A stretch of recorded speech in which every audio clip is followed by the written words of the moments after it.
guys, kita akan memaparkan aktivitas fisik secara teratur. Bisa memberikan manfaat jangka panjang bagi tubuh kita loh. Mau tahu penjelasannya? Yuk simak video ini.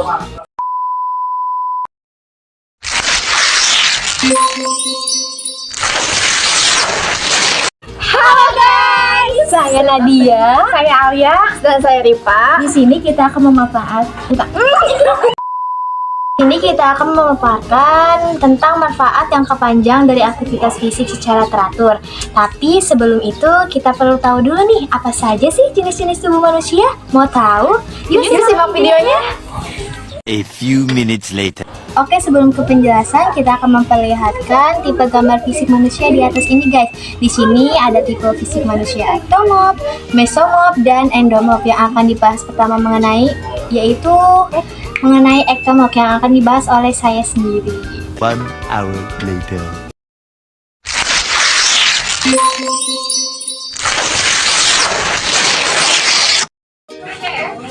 Baik, untuk penjelasan yang pertama yaitu mengenai ektomorf. Ektomorf tipe tubuh manusia yang sulit untuk menaikkan berat badan. Secara natural, kurus, lemak di tubuhnya pun sedikit. Metabolisme ektomorf itu tinggi, mudah membakar apa yang mereka makan. Nah, ektomorf juga cenderung tetap memiliki tubuh yang kurus walaupun kurang berolahraga dan banyak makan.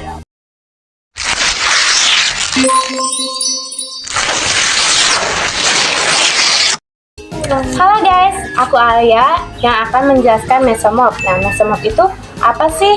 Mesomorf adalah ciri fisik manusia yang mudah membakar apa yang mereka makan atau metabolisme tinggi. Secara alami kuat, berenergi tinggi, mudah membentuk otot dan mudah menambah tenaga dan punya stamina tinggi.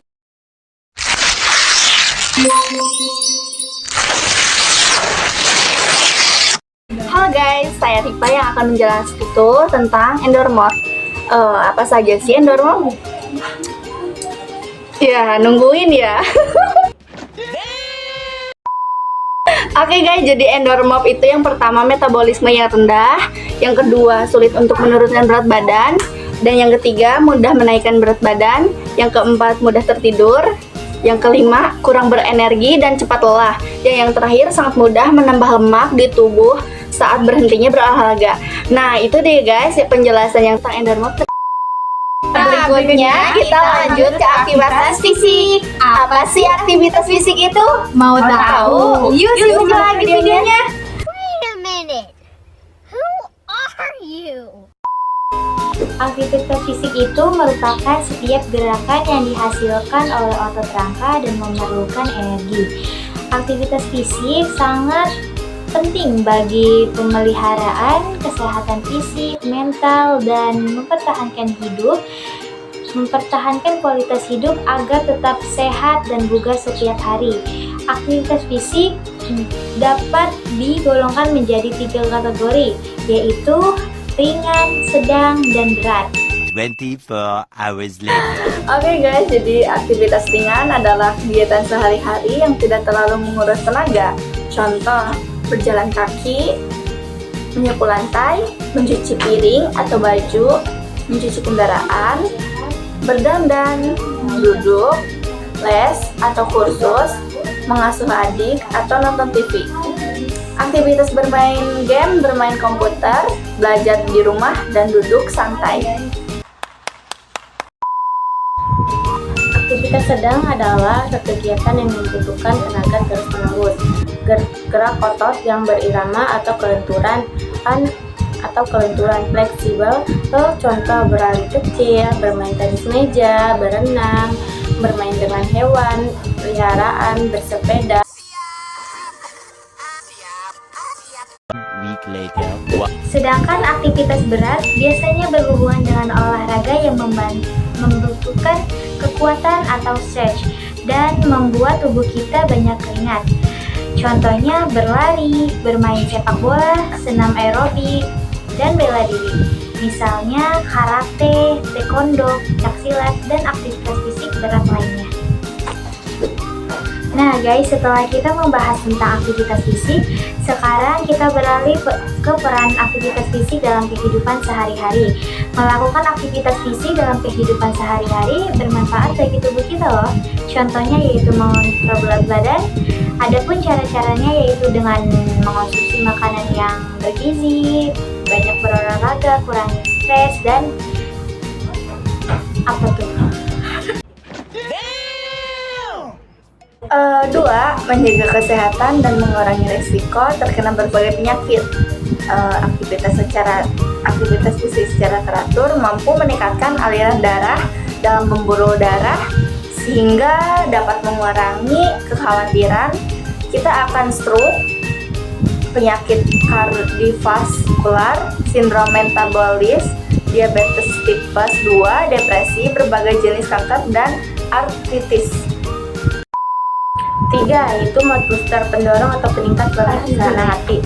Contohnya jalan sampai 30 menit di pagi hari atau sore hari dapat mengurangi stres dan menurunkan emosi kita. Selain itu juga bisa meningkatkan tentang pentingnya melakukan aktivitas fisik secara teratur, misalnya jalan pagi bersama, membersihkan rumah bersama, dan lain-lain. Yang keempat yaitu meningkatkan energi dan kebugaran. Dapat memperkuat otot dan meningkatkan pasokan oksigen dan nutrisi ke jaringan hingga meningkatkan energi dalam tubuh. Sistem kardiovaskular akan bekerja lebih efisien ketika jantung dan paru-paru bekerja maksimal dari potensi mereka. Kelelahan yang diakibat aktivitas fisik dengan sendirinya tidak terlalu mengganggu hingga berkurang secara signifikan dan kebugaran kita dapatkan. Oke guys, jadi yang kelima, memperbaiki kualitas tidur. Aktivitas fisik secara teratur akan membantu kita untuk tidur lebih mudah atau lebih cepat. Perlu diingat kembali bahwa aktivitas berat, olahraga saat larut malam atau dekat dengan waktu tidur bisa mengakibatkan ketegangan yang dapat menyebabkan hasil yang justru berlawanan. Nah, yang keenam yaitu meningkatkan kesehatan mental dan otak. Studi juga menunjukkan bahwa kesehatan otak dapat ditingkatkan dengan aktivitas fisik. Dan hasil dari aktivitas fisik dapat diwujudkan pada tahap kehidupan yang mempengaruhi kesehatan otak. Nah, setelah pembahasan tadi, apakah kalian sudah paham? Kalau belum paham, bisa simak videonya lagi ya. Okay. Nah, oke guys, selanjutnya kita akan membahas juga tentang pertumbuhan dan perkembangan fisik. Apa sih pertumbuhan dan perkembangan fisik itu? Mau tahu? Yuk simak videonya. Pertumbuhan merupakan hasil dari proses penyempurnaan bagian-bagian tubuh, misalnya lebar bahu, panjang kaki, tinggi badan, lebar panggul, dan lain-lain. Sedangkan perkembangan adalah peningkatan kapasitas fungsi atau kinerja organ-organ tubuh. Peningkatan dapat berbentuk koordinasi, kontrol tubuh, dan daya fisik. Misalnya, peningkatan fungsi jantung, paru, saraf, otak, otot, dan sebagainya. Selanjutnya, pertumbuhan fisik masa remaja. Masa pertumbuhan yang pesat dialami oleh remaja yang ditandai dengan perkembangan biologis yang kompleks. Poin pertama yaitu pertumbuhan ukuran tubuh.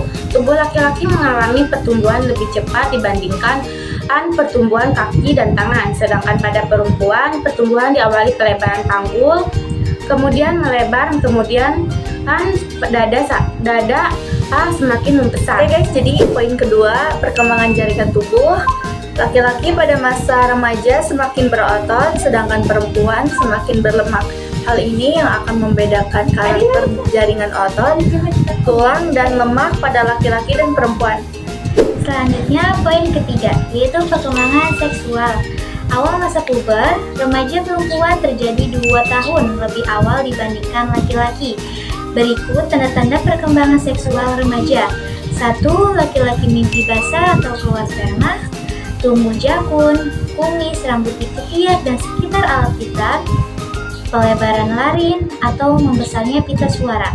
Dan kedua, perubahan mulai menstruasi, pertumbuhannya buah dada, tumbuh rambut di ketiak dan sekitar alat vital. Poin keempat, perubahan fisiologis baik laki-laki dan perempuan mengalami perubahan sebagai berikut. Penurunan denyut nadi dan temperatur basal, peningkatan tekanan darah sistolik, peningkatan volume pernapasan, kapasitas vital, dan pernapasan maksimum. Perkembangan kemampuan fisik pada remaja laki-laki dan perempuan tentu saja berbeda satu sama lain. Hal ini dipicu oleh perbedaan perkembangan jaringan tubuh keduanya, yaitu satu, perkembangan kemampuan gerak. Dengan perbedaan perkembangan fisik, maka berbeda pula kemampuan gerak yang terjadi pada laki-laki dan perempuan. Laki-laki cenderung lebih meningkat kemampuan gerakannya dibandingkan perempuan. Perbedaan kemampuan gerak antara laki-laki dan perempuan memiliki masa kritis saat fase perkembangan seksual terjadi. Laki-laki meningkat setelah fase tersebut, sedangkan perempuan cenderung statis.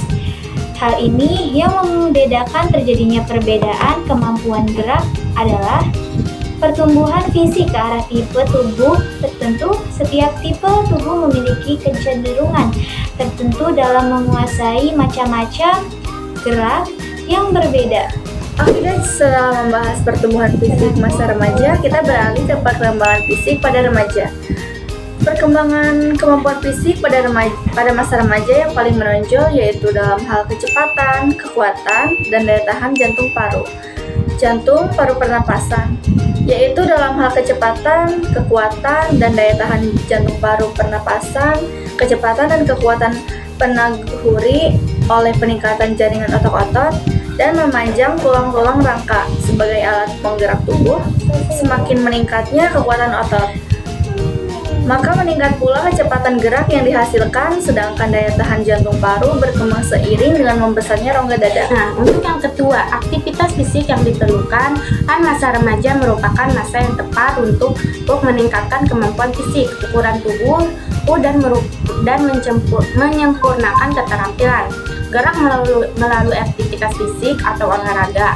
Olahraga yang dilakukan bisa dalam bentuk olahraga prestasi baik perorangan, berpasangan, atau bergu, maupun ditunjuk untuk pembinaan kebugaran jasmani. Adapun prinsip yang harus digunakan adalah latihan harus seimbang untuk seluruh sistem organ tubuh, aerobik, anaerobik, atau otot persendian tulang, dan lain-lain. Melatih seluruh otot tubuh, baik tubuh bagian atas dan bawah. Jangan melakukan hanya untuk salah satu bagian saja. Latihan dapat dilakukan menggunakan beban tubuh atau alat yang tersedia.